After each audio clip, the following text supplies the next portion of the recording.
नमस्कार, स्वागत आहे तुमचं आपल्या चॅनलमध्ये AI सुपर प्रॉम्प्टर. आपण नेहमी वेगवेगळे विषय घेऊन येत असतो, तसाच आपला आजचाही विषय आहे. आपला आजचा विषय थोडासा वेगळा आहे. तो काय आहे तो तुम्हाला मी मध्ये सांगणार आहे. ना सुरुवातीला ना शेवटी.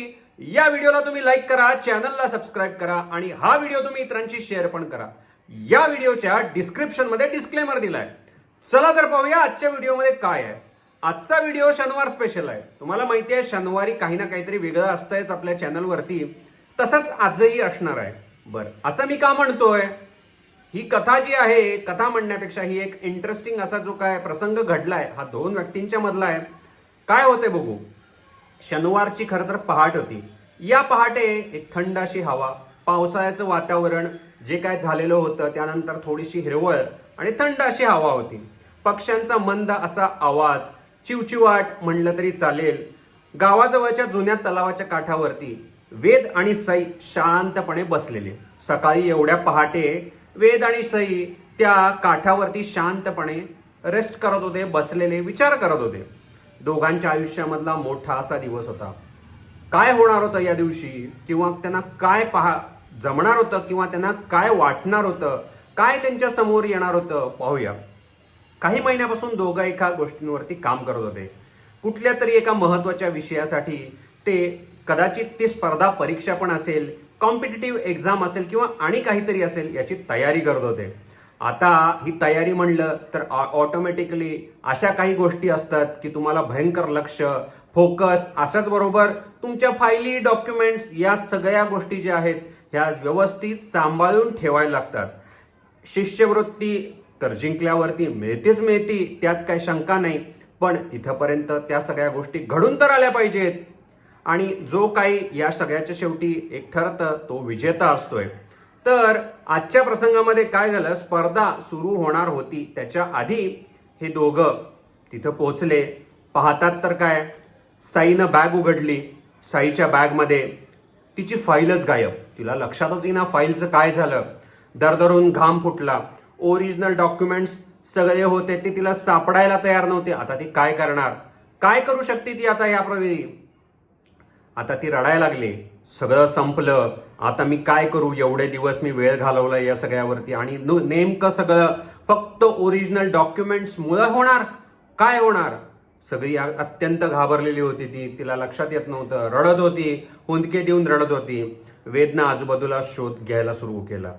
तो इकडं तिकडं बघायला लागला. तो जिथं बसलेले होते, जिथं ते काम करत होते, जिथं अभ्यास करत होते, किंवा जिथं आणखीन काही करत होते, किंवा त्यांच्या काही गोष्टी एकत्र त्यांनी सांभाळून ठेवलेल्या सगळ्या ठिकाणी त्यांनी हुडकायला सुरुवात केली. काही वेळानं त्याला ती फाईल दिसली. झाडामागं पडलेली होती. ते त्या ठिकाणी आले होते ना, तर झाडामागं ती अशी फाईल पडलेली त्याला दिसली. जेवणाला तिथं ते थांबलेले होते आणि चुकून अशी ती उडून तिच्या बॅगमधनं कदाचित पडलेली असावी. ती बॅगमधली ती पडलेली फाईल त्याला दिसली. तो थांबला. त्याच्या मनामध्ये एक चमकून विचार आला.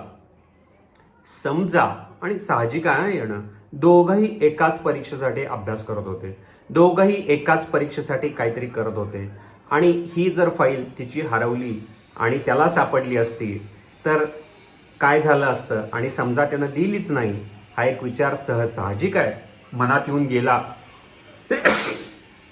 त्याच्या मनात येऊन तो विचार गेला, आता काय होणार, ही जर मी फाईल दिलीच नाही तर माझा नंबर पक्का आहे, करायचं का नाही, द्यायची का नाही फाईल ती. सगळं त्याच्या मनामध्ये एका क्षणामध्ये सगळं चक्र फिरलं. म्हणजे जवळपास ही जर फाईल गायब म्हणजे त्याचा विजय जो होता तो 100% निश्चित होता. कोणी बघितलं नव्हतं, कोणाला काही कळणार पण नव्हतं, त्या जागी कोणी जाणारही नव्हतं. अशा सगळ्या घटना. तेवढ्यात समोरच्या शनी मंदिरामधनं एक मोठासा असा शंखनाद आला, आवाज आला. त्याच्या आजोबांनी जे सांगितलेलं वाक्य होतं त्याच्या मनामध्ये घोळलं. शनिवारी शनिदेव परीक्षा बघत असतात आणि या परीक्षेमध्ये उत्तीर्ण होणं प्रचंड अवघड असतंय. जो अशा संधीचा फायदा घ्यायचा प्रयत्न करतोय त्याच्यावरती काही ना काहीतरी असे प्रसंग हे सगळे आजोबा त्याला सांगून गेले होते. त्याच्या आजोबांची ती वाक्य सगळ्या त्याच्या मनामध्ये आठवली. तो व्यक्ती संधी मिळालं तरी योग्य राहतो का हे शनिदेव पाहत असतात. हे सगळं त्याच्या आजोबांनी बोललेलं त्याला आठवलं. वेदच्या हातामध्ये फाईल होती. ती फाईल त्यानं दुसऱ्या बाजूला ठेवली.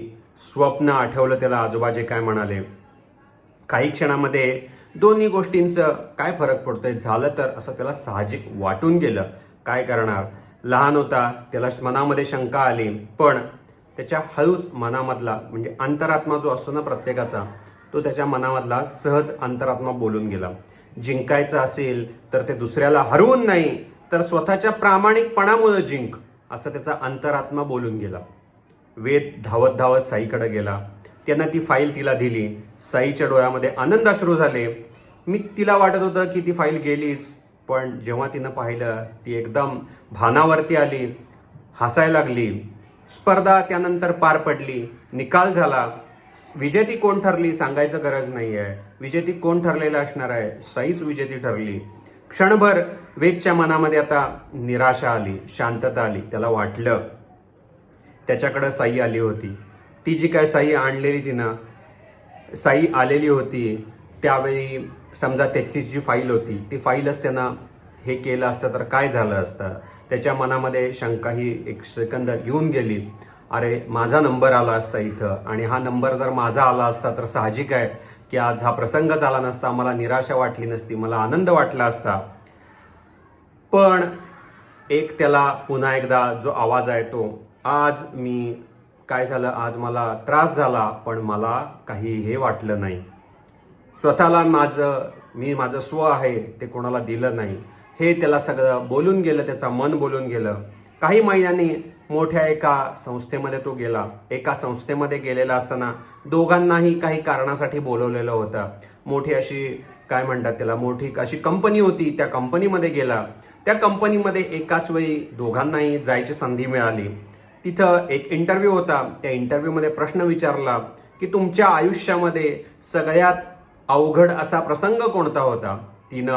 जो प्रसंग तिनं सांगितलेला होता की असं असं झालं, मला रडू आलं आणि मग नंतर फाईल मिळाली आणि मग मी जिंकले वगैरे, तो तिनं प्रसंग सांगितला. आणि त्यानं तोच प्रसंग अशा पद्धतीनं सांगितला. त्यामध्ये साहजिक आहे आता कोण जिंकला असणार आहे किंवा आता कोणाला तो त्या मुलाखतीमध्ये किंवा त्या इंटरव्ह्यूमध्ये सिलेक्ट झाला असणार आहे. तर यावेळी मात्र तो वेद सिलेक्ट झाला. कारण ज्यांनी तो इंटरव्ह्यू घेतलेला त्यांना त्याची ऑनेस्टी किंवा त्याची एक हे दिसली त्याच्यामध्ये की अशा पद्धतीनं एवढ्या टफ सिच्युएशनमध्ये सुद्धा त्या व्यक्तीनं अशा पद्धतीचा निर्णय घेतला. आणि असाच त्यांना एक माणूस पाहिजे होता. त्यांना एक इंटेलिजंट माणूस पाहिजे होता की ज्याच्यावरती so he can trust on him, kind of that. So अशा पद्धतीचा एक इंटेलिजंट माणसाची त्यांना गरज होती. त्या संध्याकाळी पुन्हा एकदा ते त्याच तलावाच्या काठावरती बसले. दोघं जण विचार करत होते, शांतपणे बोलत होते, गप्पा मारत होते. साई हसत हसत म्हणाली, हे बघ मागच्या वेळेचा तुझा विजय, मागच्या वेळी तुला जे झालं होतं, तुझा जो नंबर आला नव्हता, तो नंबर जो आहे तो फक्त पुढे ढकलला गेलेला, बाकी काही नाही. नंबर आला नव्हता असा नाही. तो शांतपणे आकाशाकडे बघत म्हणाला, हे बघ काही वेळा शनिदेव जे असतात ते परीक्षा घेतात आणि या परीक्षेमध्ये माणसाला ते कधीही मोकळ्या हातानं पाठवत नाहीत, रिकाम्या हातानं पाठवत नाही. त्यामुळं त्या दिवसानंतर वेदला एक जी गोष्ट आहे ती लक्षात आली. अंतरात्मा मोठ्यानं ओरडत नाही, कधी मोठ्यानं ओरडून सांगत नसतोय.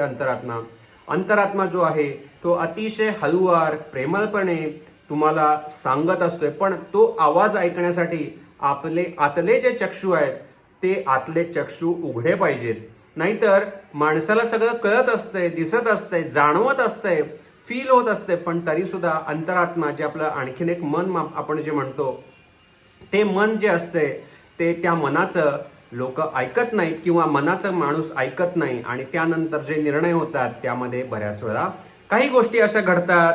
त्यामुळं अंतरात्मा जो आवाज देतो त्या अंतरात्म्याच्या आवाजाला आपण साथ दिली पाहिजे.